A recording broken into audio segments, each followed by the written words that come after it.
Hoy vamos a meternos de lleno en la historia de Steve Watson, un fuera de serie del mercado cuya biografía está, la verdad, llena de contradicciones. Su éxito no viene de una cuna de oro para nada, sino de una disciplina brutal que se forjó asumiendo riesgos que, bueno, a la mayoría nos parecerían una auténtica locura. Imaginaos la escena. De crío, en las montañas Ozark, a Steve Watson le parecía divertido, y lo entrecomillo, divertido, cazar serpientes. Pues un día, él y su primo van y deciden pasar al siguiente nivel, de las inofensivas a las venenosas.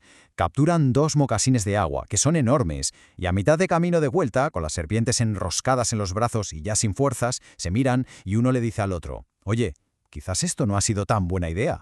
Y es que esa anécdota, que parece una chiquillada, lo resume todo. Es la gran paradoja de Steve Watson. En su vida personal, un auténtico temerario, pero en sus inversiones, un maestro absoluto del control de riesgos. Y la pregunta es, ¿cómo se come eso? ¿Cómo alguien que se la juega de esa manera por diversión puede ser tan increíblemente metódico con su dinero? Vamos a pararnos un momento aquí. Fijaos en el contraste. A un lado, un riesgo que te puede costar la vida, literalmente; al otro, la mayor caída de su cartera profesional. No llega ni al 4%. Este contraste tan bestia es la clave de todo. Él acepta el riesgo, sí, pero jamás sin tener un control absoluto sobre él. Y es que su camino hasta Wall Street fue una auténtica odisea. Iba sin mapa, sin contactos y con un currículum que, vamos, era para que le dieran con la puerta en las narices en todas partes. Era el típico caso del que no da un duro nadie, el que empieza desde abajo del todo.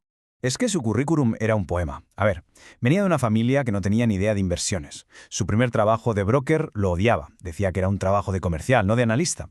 Se mudó a Nueva York a la aventura, sin conocer a nadie. Su nota media en la universidad, mediocre tirando a baja. Y para rematar, la escuela de negocios de la NYU le rechazó a la primera. O sea, que se lo tuvo que currar desde cero. Pero de verdad. Pero, como suele pasar, hay un momento, un punto de inflexión, que lo cambia todo. Y para él fue en la universidad. Ahí aprendió la lección más importante de toda su carrera: por qué debía confiar en su propio trabajo por encima de lo que dijeran los supuestos expertos. La historia es buenísima. Estaba en un proyecto de grupo y, tras analizar una empresa local, llegaron a la conclusión de que era terrible. Pero justo antes de la presentación, ven un informe súper profesional de una firma de corretaje que recomendaba comprar. Claro, se acobardaron. Pensaron, bueno, estos sabrán más que nosotros, y lo cambiaron todo, yendo en contra de su propio análisis. ¿El resultado? Al día siguiente, el profesor les machacó la presentación, desmontando punto por punto por qué la empresa era, efectivamente, terrible. Resulta que ellos tenían razón desde el principio. Y ahí, en ese momento, lo entendió todo. Fue cuando aprendió su primera y más importante lección sobre el mercado: aférrate a tus propias creencias. Ese error de novato se convirtió en la base de todo lo que haría después.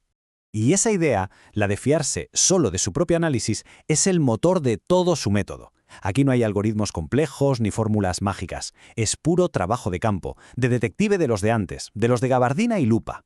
Su equipo se pasaba el día entero, literalmente, pegado al teléfono, y hablaban con todo el mundo: directores financieros, clientes, la competencia, distribuidores, proveedores, fabricantes. La idea era simple pero potentísima: conseguir la información antes que el resto del mercado. De hecho, él lo resume perfectamente con esta frase: somos detectives. No es una metáfora. Es que lo son. Su trabajo es encontrar esas piezas de información que nadie tiene, juntarlas todas y resolver el puzzle antes que los demás para tener una ventaja.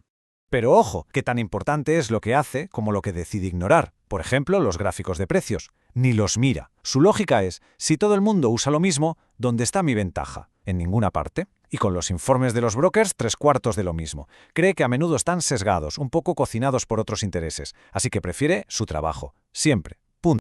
Vale, todo esto suena muy bien, pero en la práctica, ¿cómo se aplica? Pues vamos a ver su libro de jugadas. Su sistema para decidir cuándo comprar o cuándo vender en corto es sorprendentemente sencillo, pero vaya si funciona. Es un sistema con dos caras. Para comprar, para ir en largo, busca lo que parece de sentido común. Acciones baratas, con un negocio sólido, con algo a punto de pasar que las impulse, y la guinda del pastel si los propios directivos están comprando. Y para vender en corto, pues justo lo contrario. Acciones carísimas, con un modelo de negocio que hace aguas, que son vulnerables por algún motivo y, muy importante, que a los clientes no les gustan nada. Vamos, que tiene una lógica aplastante. Y para que veamos cómo funcionaba esto en el mundo real, vamos con un caso práctico que es de película: la historia de la empresa Ultrafem y cómo decidió vender sus acciones en corto. La situación era esta. La empresa saca al mercado un producto de higiene femenina que anuncian como superior, revolucionario. La pregunta del millón es: ¿cómo compruebas si eso es verdad? Bueno, La respuesta de Watson fue genial por lo simple que es. Pues preguntando a quién lo usa. Ni corto ni perezoso consiguió 5 muestras gratuitas del producto y se las dio a 5 amigas para que lo probaran. El veredicto que recibió de todas ellas fue prácticamente idéntico y muy directo. Debes de estar bromeando. No había lugar a dudas, la opinión del mercado real era clara y contundente. Y el resultado en bolsa, bueno, fue una auténtica masacre. La acción, que cotizaba por encima de los $20 cuando hizo su pequeño estudio de mercado, se desplomó hasta valer 3 céntimos. 3. Su investigación de campo, su llamada a 5 amigas, había destapado la verdad mucho antes que todos los analistas de Wall Street juntos. Entonces, si lo juntamos todo, ¿cuál es el verdadero secreto de su éxito? Pues no es una fórmula mágica que puedas meter en un Excel. Es más bien un conjunto de principios, una mentalidad que lo une todo. Podríamos resumirlo en 4 ideas clave. Primero, disciplina, o sea, hacer los deberes, investigar a fondo y sin descanso.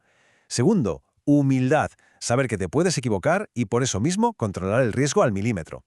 Tercero, fortaleza, dejar las emociones fuera de la ecuación y estar dispuesto a aceptar que a veces se pierde. Y cuarto, y esto es genial, curiosidad. Las mejores ideas a veces no están en un informe financiero, sino en darse una vuelta por un centro comercial y fijarse en qué tiendas están llenas y cuáles vacías. Y esta frase final es potentísima y resume su mentalidad a la perfección. La gente que tiene éxito en este negocio es la que está dispuesta a perder dinero. Y ojo, no se trata de que le guste perder, claro que no. Se trata de entender que es parte del juego. Se trata de tener el desapego emocional para cortar una pequeña pérdida a tiempo, antes de que se convierta en un agujero gigante en tu cartera. Al final, toda esta historia de Steve Watson va mucho más allá de la bolsa. Es una lección sobre cómo tomar decisiones. Y nos deja con una pregunta en el aire para que pensemos un poco. ¿Qué opinión experta seguimos en nuestro día a día que quizás, solo quizás, deberíamos empezar a cuestionar con nuestro propio análisis?